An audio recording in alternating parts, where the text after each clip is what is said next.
السلام علیکم ورحمۃ اللہ وبرکاتہ۔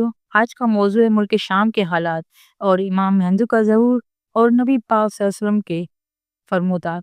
اللہ کے رسول صلی اللہ علیہ وسلم نے قیامت کے نشانات بتاتے ہوئے فرمایا کہ اونٹوں اور بکریوں کے چرواہے جو برہنہ بدن اور ننگے پاؤں ہوں گے، وہ ایک دوسرے سے مقابلہ کرتے ہوئے لمبی لمبی عمارتیں بنوائیں گے اور فخر کریں گے۔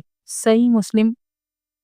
ریاض شہر میں عمارتوں کا یہ مقابلہ آج اپنے عروج پہ پہنچ چکا ہے۔ دبئی میں دنیا کی سب سے اونچی عمارت بن گئی، تو ساتھ ہی سعودی عرب کے شہر جدہ میں اس سے بھی بڑی عمارت کا اعلان کر دیا گیا ہے، جو دھڑے بنتی جا رہی ہیں۔ عرب کی عمارتیں سارے جہاں سے اونچی ہو چکی ہیں۔ عرض کرنے کا مقصد صرف یہ کہ میرے پیارے رسول حضرت محمد مصطفیٰ صلی اللہ علیہ وسلم نے جو فرمایا وہ پورا ہو چکا ہے اور پیشن گوئی پوری ہو کر اپنا نقطہ کمال کو پہنچ چکی ہے۔ عرب کا سب سے زیادہ تیل خریداری کرنے والا امریکہ نے صدام کو ختم کر کے تیل کی دولت سے سیریاب ملک عراق کے کنوؤں پر قبضہ جما لیا ہے۔ اللہ کو بیرل مفت وصول کر رہا ہے، تو پھر تیل کی گرتی ہوئی مانگ نے تیل کی قیمتوں کو نچلی سطح پر پہنچا دیا، جس سے عرب ممالک کا سنہرا دور خاتمے کے قریب ہے۔ سوال پیدا ہوتا ہے، زوال کے بعد کیا ہے؟ اللہ کے رسول صلی اللہ علیہ وسلم کی ایک اور حدیث ہے کہ قیامت سے پہلے سرزمین عرب دوبارہ سبز ہو جائیں گی۔ صحیح مسلم۔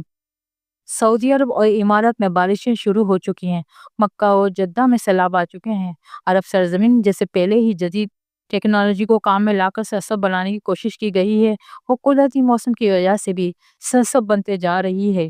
سعودی عرب گندم میں پہلے ہی خود کفیل ہو چکا ہے۔ اب وہاں کچھ پہاڑوں پر بارشوں کی وجہ سے سبزہ اگنا شروع ہو چکا ہے، پہاڑ سرسبز ہونا شروع ہو گئے۔ بارشوں کی وجہ سے آخرکار حکومت کو ڈیم بنانا ہوں گے، جس سے پانی کی نہریں نکلیں گی، ہریالی ہوگی، سبزہ مزید ہوگا، فصلیں لہلائیں گی۔ کیوں یہ پیشن گوئی بھی اپنے تکمیل مراحل سے گزرنے جا رہی ہیں، اور جو میرے حضور صلی اللہ علیہ وسلم نے فرمایا ہے، اسے ہم اپنی آنکھوں سے دیکھتے جا رہے ہیں۔ اگر احادیث پر غور کریں تو مشرق وسطیٰ کے زوال کا آغاز ملک شام سے شروع ہوا، لیکن شاید عرب حکمران یا تو یہود و نصارہ کی چال نہ سمجھ سکے یا بے رخی اختیار کی، لیکن وجہ جو بھی ہو یا نہ ہو، سرکار صلی اللہ علیہ وسلم کی بتائی ہوئی علامات کو تو ظاہر ہونا ہی تھا۔ حدیث کے مطابق، چنانچہ حدیث پاک صلی اللہ علیہ وسلم میں ارشاد ہے کہ رسول اللہ صلی اللہ علیہ وسلم نے فرمایا، جب اہل شام تباہی و بربادی کا شکار ہو جائیں تو پھر تم میں کوئی خیر باقی نہیں رہے گی۔ سنن ترمذی۔ حدیث صحیح۔ میرے محترم سامعین کرام، یاد رکھیں کہ احادیث مبارک کی روح سے شام و اہل شام سے امت مسلمہ کا مستقبل وابستہ ہے۔ اگر ملک شام ایسے ہی برباد ہوتا رہا تو پوری امت مسلمہ کی بھی خیر نہیں۔ ویسے تو 90% برباد ہو چکا ہے، اب جا کے اس خونریزی میں کئی لاکھ بے گناہ بچے، بوڑھے، عورتیں شہید اور لاتعداد دوسرے ممالک کی سرحدوں پر زندگی کی بھیک مانگتے ہوئے شہید ہو رہے ہیں، اور اتنی ہی تعداد میں زخمی یا معذور ہو چکے ہیں۔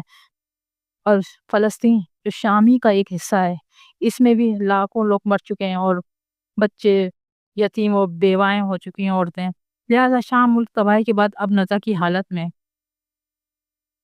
ملک شام جو آج جس کی موضوع شکل ہے، جس میں 4 ممالک ہیں، ایک فلسطین، ایک اردن، دوسرا شام اور تیسرا لبنان۔ پہلے یہ ایک ملک فلسطین تھا۔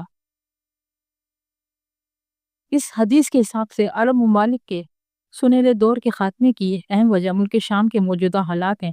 گویا نبی صلی اللہ علیہ وسلم کی ایک اور پیشن گوئی کی علامت ظاہر ہو رہی یا ہو چکی ہے۔ یاد رکھیں کہ ملک شام کے متعلق اسرائیل، روس و امریکہ جو بھی جھوٹے بہانے بنائے، لیکن ان سب کا اصل ہدف جزیرہ عرب ہے، کیونکہ کفار کا عقیدہ ہے کہ دجال مسیح ہے۔ اس وجہ سے یہ لوگ دجال کے انتظامات مکمل کر رہے ہیں، جس کے لیے عرب ممالک میں عدم استحکام پیدا کرنا ہے، کیونکہ ملک شام پر یہود و نصارہ قبضہ کرنا چاہتے ہیں، اور یہ ہو کر رہے گا حضرت مہدی علیہ السلام کے ظہور سے قبل۔ چنانچہ کتاب فتن میں ہے کہ آخری زمانے میں جب مسلمان ہر طرف سے مغلوب ہو جائیں گے، مسلسل جنگیں ہوں گی، شام میں بھی عیسائیوں کی حکومت قائم ہو جائے گی۔ علماء کرام سے سنا ہے کہ سعودیہ، مصر، ترکی بھی باقی نہ رہے گا، ہر جگہ کفار کے مظالم بڑھ جائیں گے، امت آپسی خانہ جنگی کا شکار رہے گی۔ عرب خلیجی ممالک، سعودی عرب وغیرہ میں بھی مسلمانوں کی باقاعدہ شوکت حکومت نہیں رہے گی۔ خیبر الخبر سعودی عرب کا چھوٹا شہر مدینہ منورہ سے 170 کلومیٹر کے فاصلے پر ہے، کے قریب تک یہود و نصارہ پہنچ جائیں گے۔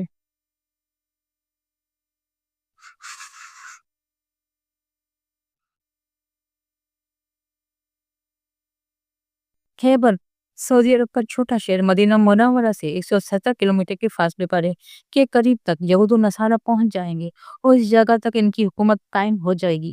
بچے کچھ مسلمان مدینہ منورہ پہنچ جائیں گے۔ اس وقت حضرت امام مہدی علیہ السلام مدینہ منورہ میں ہوں گے۔ دوسری طرف دریائے تبریہ بھی تیزی سے خشک ہو رہا ہے جو کہ مہدی علیہ السلام کے ظہور سے قبل خشک ہوگا۔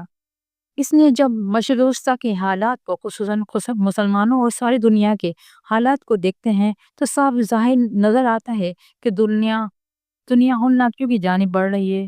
فرانس نے حملوں کے بعد فرانس اور پوپ بھی عالمی جنگ کی بات کر چکے ہیں۔ سوال پیدا ہوتا ہے کہ اس عالمی جنگ کا مرکز کون سا خطہ ہے؟ واضح نظر آ رہا ہے مشرق وسطیٰ ہی متوقع ہے۔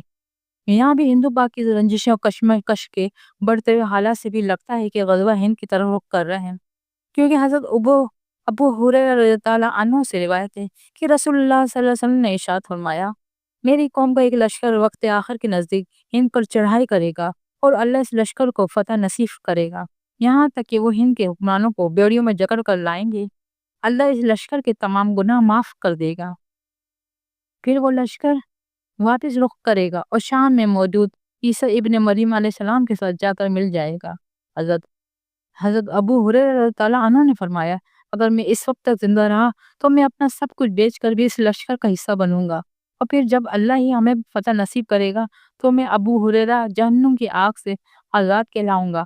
پھر جب میں شام پہنچوں گا تو عیسیٰ ابن مریم علیہ السلام کو تلاش کر کے انہیں بتاؤں گا کہ میں محمد صلی اللہ علیہ وسلم کا ساتھی رہا ہوں۔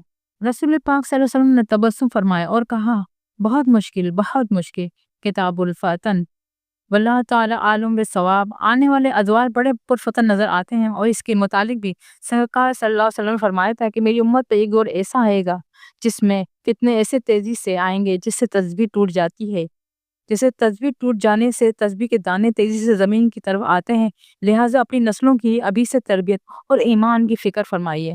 موبائل کے بے جا استعمال سے، دیر رات تک جاگنے، فیشن اور یہودی انداز اپنانے سے، نماز کو ترک کرنے سے روکنے، ورنہ آزمائش کا مقابلہ دشوار ہوگا۔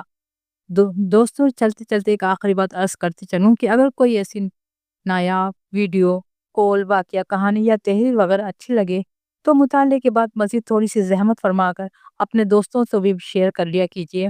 یقین کیجیے کہ اس میں آپ کا بمشکل ایک لمحہ صرف ہوگا، لیکن ہو سکتا ہے اس ایک لمحے کی اٹھائی ہوئی تکلیف سے آپ کی شیئر کردہ تحریروں ہزاروں لوگوں کے لیے سبق آموز ثابت ہو۔ جزاک اللہ خیرا کثیرا۔